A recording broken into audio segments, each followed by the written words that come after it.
शाम होती थी, आते थे तो बच्चे हमारे कहते थे पापा हमको साइकिल से घुमाओ। लाते थे खाने पीने के लिए, कहती थी शाम को हम तुरंत काम से छूटते थे लेके आते थे, ऐसी बात नहीं लाते थे, लाते थे बिटिया के भी लाते थे, उसके लिए भी लाते थे, डेली लाते थे, शाम सुबह डेली, जो भी कहते थे डेली पैसे देके जाते थे, 150 दे के जाते थे, लो अच्छा ये ले लेना, बच्ची के लिए मंगा लेना। तो नमस्कार दर्शकों, पब्लिश लाइव प्रयागराज में आपका बहुत बहुत स्वागत है। बता दें कि आज हमारी मौजूदगी प्रयागराज जिले के यमुना पार क्षेत्र में है। आपको बताना चाहेंगे कि प्रयागराज में बीते रही उस घर को तबाह करके रख दिया है। आपने एसडीएम ज्योति मौर्य जो पीसीएस रैंक की अधिकारी थी, उनकी कहानी देखी और सुने ही होंगी, जिन्होंने अपने पतिव्रता धर्म को कलंकित करते हुए दूसरे व्यक्ति से संबंध बनाती है और उसके साथ जीने मरने का संकल्प लेती है। लेकिन बाद में मामला जब तूल पकड़ता है और लगातार सोशल मीडिया पर ट्रेंडिंग होता है, तो उनका जो प्रेमी था और जो उनकी कहानी थी उसमें हालांकि विराम लग गया, लेकिन उसके बाद से लगातार जो प्रयागराज जिले में एक के बाद एक महिलाएं अपने पतिव्रता धर्म को कलंकित कर। तो हमारे साथ एक पीड़ित व्यक्ति है, इनका नाम शिव उदय प्रताप है। इनके द्वारा बताया जा रहा है कि इनकी शादी लगभग 4 साल पूर्व में हुई थी। इनके एक बेटी भी, आप बेटी की तस्वीर में देख सकते हैं कि कितनी मासूम बच्ची है। इनकी जो पत्नी थी, 4 साल पूर्व इनकी शादी हुई थी, तब इनका जो 4 साल के दौरान काफी अच्छा पति और पत्नी का व्यवहार ठीक था, लेकिन अचानक 5 महीने पूर्व में अचानक इनकी पत्नी घर छोड़कर अपनी बेटी को लेकर घर से चली जाती हैं। यह पीड़ित व्यक्ति लगातार अपनी पत्नी के वियोग में उसका कहीं भी हता पता नहीं चल पा रहा है, जिससे यह लाचार पति आज बेबस है और अपनी लाने के लिए लगातार पुलिस के चौखटों पर गुहार लगा रहा है, लेकिन इसे न्याय नहीं मिल रहा है। तो क्या है पूरा मामला, आइए हम इन्हीं से जानने का प्रयास करते हैं। तब रहे हैं और हम एग्रीकल्चर कैंटीन में काम करते हैं। क्या मामला है?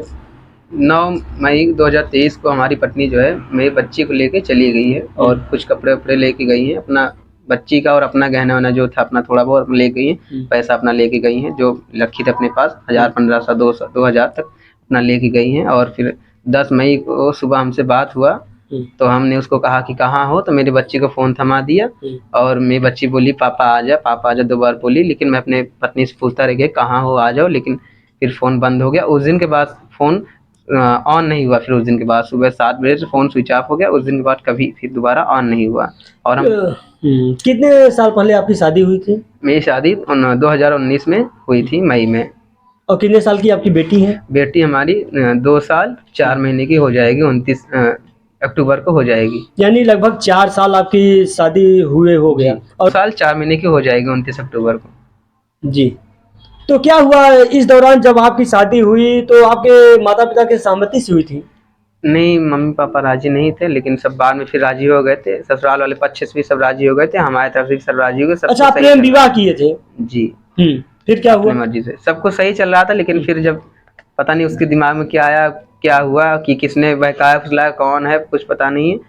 चली गई अपना 9 मई को, 10 मई को पाठ किए, लेकिन वो बताई नहीं कौन जगह पे। फिर 11 मई को वहीं एग्रीकल्चर पुलिस चौकी में गए FIR दर्ज करवाने, तो यहाँ के इंचार्ज विपिन कुमार सर ने फ़ोटो मांग ली, एप्लीकेशन रख दिए और फिर हमारी FIR दर्ज नहीं किए। फिर दोबारा गए रिसीविंग मांगने, हम कैसा FIR तो दर्ज कर लिए होंगे, रिसीविंग दे दीजिए भाई, कल को कुछ बात होती है हमारे ससुराल वाले हमको इल्ज़ाम लगाएंगे कि मार के फेंक दिए, कुछ भी लगा सकते हैं इल्ज़ाम, दहेज प्रथा लगा सकते हैं, कुछ भी लगा सकते हैं, लेकिन हमको रिसीविंग नहीं दी, उल्टा जो है और डांट ओट रहे थे। फिर कहें भगा दिए, कहें पापा ने हमारे बोला कि आप FIR नहीं दर्ज करोगे, हम जा रहे हैं कहीं और देख लेंगे। तो वहाँ के इंचार्ज विपिन सर बोले कि जाइए देख लीजिए जहाँ आपको देखना है, नहीं करेंगे हम। ऐसे जो है धमकी दे के भगा दी, हम लोग रिसीविंग नहीं दिए। यहाँ के सभासद मुन्ना प्रधान भैया हैं, उनके साथ ही गए थे, उनकी भी बात लेकिन पुलिस चौकी वाले नहीं माने। फिर मुन्ना प्रधान भैया के साथ हम 19 जून को नैनी थाने गए, वहाँ भी जो है एप्लीकेशन देने गए और वहाँ भी जो है FIR हमारी दर्ज नहीं किए हैं। वहाँ से भी फिर कोई वहाँ से भी सुनवाई नहीं हुआ। सबूत के तौर पे हमने जो है एप्लीकेशन में वही लिखा है, मोबाइल नंबर दिया हुआ है, मोबाइल जो ले गई है मोबाइल का MI नंबर दिया होगा। हम लोग सोचे भाई ट्रैक करेंगे पुलिस वालों तो पता चल ही जाएगा, लेकिन वो लोग कुछ नहीं सुनवाई हमारी कर रहे हैं। अभी तक आज तक नहीं कुछ पता चला, ना जो है FIR आज तक दर्ज हुई है। अभी कल को कुछ बात हो जाएगी तो ससुराल हमारे फंसा देंगे, हम लोग गरीब है, गरीब लोग हैं हम लोग, तो ये गरीब की कोई सुनवाई नहीं होती। हो गई शादी हुए, इस दौरान आपकी संबंध आपकी पत्नी से कैसा रहा? ठीक था संबंध, सब कुछ ठीक था। और पता नहीं मतलब कौन बात किया, किससे बातें की मोबाइल से, और पता नहीं क्या हुआ, मेरी बच्ची को जो है, एक ही हमारी बच्ची थी, लेके जो है चली गई हमारी बच्ची को। हम लोग अपने बच्ची के बिना रह नहीं पा रहे, इतने परेशान है 4 महीने से, कुछ समझ में नहीं आ रहा, बहुत परेशान है। पुलिस का चक्कर लगा रहे, लेकिन वो लोग भी कुछ सुन नहीं रहे। हमारी एक ही बच्ची है जो है। ये जब आपकी शादी हुई थी तो 4 साल बाद कुछ विवाद भी हुआ था उस दौरान? नहीं, थोड़ा सा इधर उधर मतलब लड़ाई झगड़ा करी थी, बोली बात और करने के लिए। हम कहे जब तुम्हारे घर वाले बात अभी नहीं करे, मत करो, फिर बाद में सब सही हो जाएगा तो बात और करना। सब बाद में सर सब सही हो गया था, सब बात हो रही थी। ससुराल पक्ष भी हमारा बहुत अच्छे से मतलब जाते थे, मान सम्मान इज्जत, मोबाइल से भी बातें सब लोग अच्छे से करते थे, और हमारी तरफ से भी सब लोग बातचीत अच्छे सब करते थे। लेकिन उसकी दिमाग में पता नहीं क्या हुआ, किसके साथ क्या बात करी, कहाँ से कैसे, वो कुछ पता नहीं जो है चल रहा है आज तक, किसके साथ चली गई। जब पुलिस से शिकायत किया तो आपको कहीं किसी पे शक है या कहाँ गई है, कुछ सुराग लगा है आपको? सर शक के दायरे पे क्या किसी को कहें, बिना ऐसे कुछ कह भी नहीं सकते। दूसरा आदमी भी इल्जाम लगाया कि देखो हमारे ऊपर इल्जाम लगा रहा है, अपनी वाइफ को नहीं देख रहा, पत्नी को नहीं देख रहा।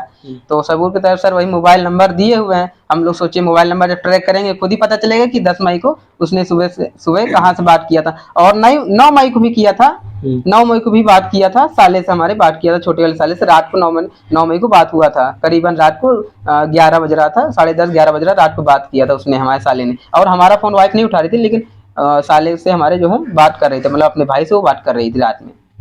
यानी आपके यहाँ से जाने के बाद अपने भाई से लगातार बात कर रही थी? जी, मतलब उसी दिन बात की थी, वही 9 मई को रात को ही बात की थी बस। उसके बाद अपने मायके में भी नहीं बात किया? नहीं, इसके बारे में तो नहीं बता सकते, जब मोबाइल ही नंबर उसका बंद हो गया। अब नहीं कहा जा सकता, पता नहीं दूसरा नंबर या फिर ली हो, जो भी हो। तो आप क्या चाहते हैं, अगर आपकी वाइफ खुदा न खास्ता अगर घर आती है तो उसे एक्सेप्ट करेंगे? समाज हमको क्या कहेगा, क्या कहेगा? देखो इतने दिन पता नहीं कहाँ थी, फिर आई, फिर इसने रख लिया जो है, कहाँ कहाँ मुंह मार के आई है, फिर रख लिया जो है। हमको समाज और नाज़दार दोस्त यार हमारे सब क्या कहेंगे, हमारा मजाक उड़ाएंगे। हम अपने बच्ची को रखेंगे बस, इसको नहीं रखेंगे। यानी अगर आपकी पत्नी आती है तो अब आप उसे नहीं रखेंगे? सर रखने लायक नहीं है ना भी ये। हमारे रिश्तेदार नात रिश्तेदार हमारे क्या कहेंगे बताइए? क्या कहेंगे देखो इतना दिन पता नहीं कहाँ थी, किसके पास थी, किसके साथ थी, और आई फिर से जो है लेके बच्ची, फिर से इसने जो है वो कर लिया, रख लिया। तो क्या वजह रही होगी आपकी, जब पत्नी घर से गई है तो कुछ तो वजह रहा होगा ना छोड़ने का? सर कोई वजह नहीं थी सर, कोई लड़ाई झगड़ा भी नहीं हुआ था, कोई लड़ाई झगड़ा किसी प्रकार कुछ नहीं कि हाँ बहुत ज्यादा लड़ाई झगड़ा हुआ कि मैंने उसको मारा पीटा खून खराबा, इस तरह सर कोई बात ही नहीं थी। पता नहीं क्या इसके दिमाग में आया कि किससे इसने बात किया। अब ये तो सर वही मोबाइल नंबर से ही पता चलेगा, जब ट्रैक होगा नंबर, किससे किससे बातें हुए, सब पुलिस वाले निकालेंगे तभी सब कुछ पता चलेगा। और पुलिस वाले कोई सुनवाई ही नहीं कर रहे हमारी। तो आप पुलिस से किस प्रकार की गुहार लगा रहे हैं कि आपकी पत्नी घर आए, या फिर किस तरह की? सर हम FIR करवाना चाहते, FIR कर ले, जहाँ भी हो पकड़ उसको लाए, पकड़ के उसको नहीं रहना होगा तो लिख के दे दे कि मैं नहीं रहूंगी, मेरी बच्ची मुझे दे, मेरी बच्ची मुझे दे। नहीं अगर देती है तो मैं जहाँ भी रहेगी वे, हमको कोई दिक्कत नहीं, अपने बच्ची से मिलने जाएंगे, हमारी भी बच्ची भाई, हमारा भी खून है।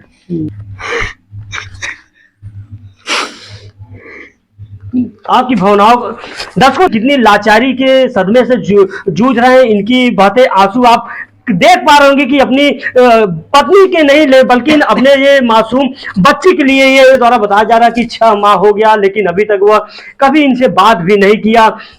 तो अब क्या हुआ जब पुलिस से शिकायत किए? तो FIR सर करवाने गए तो FIR दर्ज ही नहीं कर रहे हैं वो लोग।